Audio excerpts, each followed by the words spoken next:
فقر جنید و بایزید تیرا جمال بے نقاب، تیری نگاہ ناز سے دونوں مراد پا گئے، عقل غیاب و جستجو، عشق حضور و اضطراب۔ تازہ میرے ضمیر میں مارکہ کہن ہوا، عقل تمام بولحق، عشق تمام مصطفیٰ۔ معزز سامعین محترم، ارباب علم و دانش، اسٹیج پر جلوہ گر، علماء کرام اور انجمن طلباء اسلام کے جملہ ذمہ داران، سب سے پہلے تو ہم آپ سے تاخیر کی نہایت معذرت کرتے ہیں، لیکن کام ہے ان کے ذکر سے یوں ہوا یا یوں۔ ہمارا یہاں آنے کا مقصد آپ کے سامنے کسی قسم کی کوئی ایسی باتیں یا ایسا مقصد نہیں ہے۔ ہمارا مقصد یہی ہے، اور جو ہمارے قائد ہمیں مشن دے کر گئے ہیں وہ یہی ہے کہ میرے ہاتھ میں تھا جب تک میرے مصطفیٰ کا دامن، میرے پاؤں چومتی تھی یہی گردش زمانہ۔ ہمارا مقصد روڈ پر ہو، چوک پر ہو، جیلوں میں ہو، کتابوں میں ہو، قلم میں ہو، وہ صرف یہی ہے کہ امت کا اپنے حبیب سید عالم صلی اللہ علیہ وسلم سے تعلق مضبوط ہو جائے۔ اور یہ جب تک تعلق مضبوط تھا تب تو ہم کیسر و کسریٰ کو اپنی ٹھوکر میں رکھتے تھے، تب تو ہم برائے اعظموں پر حکومت کرتے تھے، لیکن جب سے یہ تعلق کمزور ہوا ہے، اقبال کہتے ہیں نا کہ وہ فاقہ کش جو موت سے ڈرتا نہیں ذرا، روح محمد اس کے بدن سے نکال دو۔ تو یہ تمام کفر اور اس کے سرغنہ وہ صرف ایک ہی محنت میں ہے کہ جناب ان کا تعلق اپنے آقا و مولا صلی اللہ علیہ وسلم سے کمزور کر دیا جائے۔ وہ یہ سمجھتے ہیں کہ ہم دنیاوی تعلیم، ابھی مجھے بتایا بھائیوں نے کہ ہماری وہاں بہنیں بھی سن رہی ہیں، تو وہ یہ سمجھتے ہیں کہ جناب ہم یہ تعلیم دے کر اور یہ جناب یونیورسٹی میں پڑھا کر، یا ہم جدت کے نام پر، ہم ترقی کے نام پر اس امت کو اس امت کے دلوں میں ان کے آقا و مولا صلی اللہ علیہ وسلم کی محبت دلوں سے نکال دیں گے، تو یہ ممکن نہیں ہے۔ اس لیے کہ اس امت کی ماؤں نے ان کو لوری صدقے یا رسول اللہ کی دی ہے، ان کو لوری سیدی یا رسول اللہ کی دی ہے، ان کو لوری یا نبی کی دی ہے، ان کو لوریاں لبیک یا رسول اللہ کی دی ہیں، ان کو لوریاں تاجدار ختم نبوت کی دی ہیں۔ ان کے دلوں میں سے حضور کی محبت کو دور نہیں کیا جا سکتا۔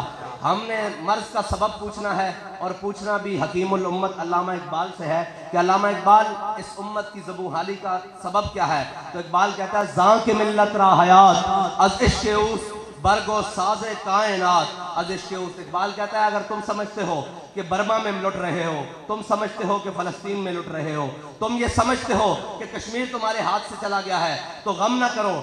ہم نے کہا اقبال کیوں؟ اقبال کہتا ہے کہ نکل کر صحرا سے جس نے روما کی سلطنت کو الٹ دیا تھا، سنا ہے قدسیوں سے میں نے کہ وہ شیر پھر ہوشیار ہوگا۔ اقبال کہتا ہے جس نے صحرا سے نکل کر کیسر و کسریٰ کی سلطنت کو اپنے پاؤں کی ٹھوکر میں ڈال دیا تھا، سنا ہے قدسیوں سے۔ کہتا ہے میں نے فرشتوں کو آپس میں باتیں کرتے ہوئے سنا ہے کہ ابھی حضور سید عالم صلی اللہ علیہ وسلم کی امت اپنے حبیب سے، اپنے حبیب کی محبت کے دامن سے پیوستہ ہونے والی ہے، اور پھر وہی دوبارہ نشاط ثانیہ والا ماحول پیدا ہونے والا ہے۔ لیکن اس کے لیے ہمیں کرنا کیا ہے؟ اس کے لیے ہمیں کرنا یہ ہے کہ ہم نے اپنے آقا و مولا صلی اللہ علیہ وسلم کی محبت کو اپنے دلوں میں راسخ کرنا ہے اور پختہ کرنا ہے، اور اس انداز سے پختہ کرنا ہے۔ اقبال کہتا ہے تیری خاک میں ہے اگر شرر، تیری خاک میں ہے اگر شرر، تو خیال فقر و غنا نہ کر۔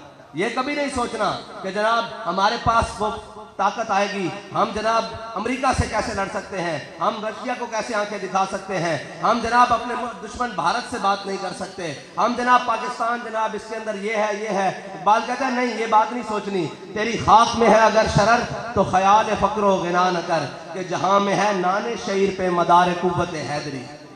وہ علامہ اقبال نے اس واقعے کی طرف اشارہ کیا ہے کہ ایک شخص مسجد نبی میں آیا، مولا کائنات سیدنا علی المرتضیٰ مسجد میں بیٹھے ہوئے ہیں، تو ایک شخص آ کے کہنے لگا میں نے علی کو ملنا ہے۔ تو آپ نے فرمایا مجھے علی کہتے ہیں۔ اس نے کہا یہ کیسے ہو سکتا ہے کہ مسجد میں بیٹھا ہوا شخص ایک خشک ٹکڑے پانی کے ساتھ کھا رہا ہے، تو وہ علی تو نہیں ہو سکتا۔ وہ کہنے لگا میں نے اس علی سے ملنا ہے جس نے بائیں ہاتھ پہ خیبر اٹھایا ہے، میں نے اس علی سے ملنا ہے، میں نے اس علی سے ملنا ہے جس نے عمر بن عبد ود کے 2 ٹکڑے کیے ہیں، میں نے اس علی سے ملنا ہے۔ میں وہ علی سے نہیں ملنے آیا کہ جو جناب یہاں پہ بیٹھ کے کہا ہو کہ میں خوش ٹکرے کھا رہا ہوں, تو آپ نے فرمایا جھلیا مینو ہی علی کہنے اوے دیوانے مجھے علی کہتے ہیں, وہ ہماری روحانی پاور ہے, یہ ہماری جسمانی پاور ہے. تو یہ یاد رکھیے گا کہ جب بھی امت کے اندر کسی بھی معاملے میں اگر کوئی قوت آ سکتی ہے تو وہ ایک ہی طریقہ ہے کہ جب تک ان کے دلوں میں حضور کی محبت راسخ نہیں ہو جاتی, جب تک ان کے دلوں میں حضور کی محبت پختہ نہیں ہو جاتی, تب تک کوئی منزل نہیں ملنے والی, کوئی منزل نہیں ملنے والی. نہ ہم کسی منزل کو پا سکتے ہیں, نہ ہم کسی نظام کے ذریعے ہم اس ملک اپنے وطن عزیز میں کوئی بہتری لا سکتے ہیں. اگر کوئی بہتری آ سکتی ہے تو علامہ اقبال سے پوچھتے ہیں علامہ اقبال کیسے بہتری آ سکتی ہے؟ علامہ اقبال کہتا ہے فقر کے ہیں معجزات تاج و سریر و سپاہ, فقر ہے میروں کا میر, فقر ہے شاہوں کا شاہ. علامہ اقبال کہتا ہے فقر کے عجب معجزات ہیں, یہ جناب کبھی تخت پر لے جاتا ہے, کبھی تاج میں لے جاتا ہے, کبھی جناب سپاہ میں لے جاتا ہے. اقبال کیسے, یہ کیسے ہوگا, یہ کیسے ممکن ہے کہ جس امت کے بارے میں, جن لوگوں قوم کے بارے میں لوگ کہتے ہیں یہ کبھی نہیں اٹھ سکتے, یہ پاکستانی قوم اب اس معیشت کی دلدل میں پھنس چکی ہے, یہ کبھی نہیں اٹھ سکتی. اقبال کہتا ہے اگرچہ ضربی ہیں جہاں میں کاذل حاجات, جو فقر سے میسر ہے تونگری سے نہیں. اگر جواں ہو میری قوم کے جسور و غیوز, قلندری میری کچھ کم سکندری سے نہیں.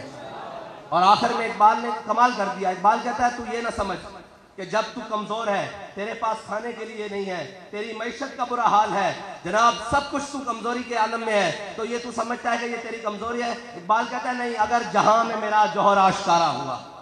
اقبال کہتا ہے جب ہمارے پاس 2 تلواریں تھی, 8 تلواریں تھی, 2 گھوڑے تھے, 313 تھے, ہم تو 1000 سے ٹکرا گئے تھے. علامہ اقبال کہتا ہے کہ جناب کبھی یہ نہیں سوچنا کہ آپ کے پاس اسباب کم ہو تو آپ جیت جاؤ, یہ کبھی ممکن ہی نہیں ہے. مومن جب بے اسباب ہوا ہے اللہ تعالیٰ کی مدد اسی وقت آئی ہے. اللہ تعالیٰ اپنے بندوں کو بے اسباب ہونے پر چھوڑتا نہیں ہے بلکہ مدد زیادہ کرتا ہے. پھر بدر میں 2000 فرشتے, پھر 4000, پھر آخر میں کہتا ہے انی معکم, میں بھی تمہارے ساتھ ہوں. مسئلہ یہ ہے فضائے بدر پیدا کر, پہلے میدان لگانا پڑتا ہے, پہلے ان ساری چیزوں سے دامن چھڑانا پڑتا ہے جو ساری چیزیں ہمیں اللہ اور اس کے رسول کے در سے دور لے کر جا رہے ہیں. اور جب ہم ان سے دامن چھڑا کر اس رستے پر آ جائیں جو رستہ سیدھا شاخ طوبہ بربستائم, جو سیدھا رستہ مدینہ پاک کی طرف جاتا ہے, جو سیدھا رستہ اس نظام کی طرف جاتا ہے جس نظام میں عمر کو بھی پوچھا جا سکتا ہے جناب یہ کرتا کیسے بنا ہے, وہ نظام کی طرف جس نظام میں خاتون عمر کو کھڑے ہو کر کہہ سکتی ہے کہ عمر تم کون ہوتے ہو ہمارے حقمار مقرر کرنے والے. ہمارے حقمار کو اللہ تعالیٰ نے ہمیں سونے اور چاندی کے پہاڑ دیے ہیں, وہ عمر جو سورج کو ایسے دیکھے تو بے نور ہو جائے. سبسکرائب کریں اور بیل دبائیں تاکہ کوئی خبر رہ نہ جائے.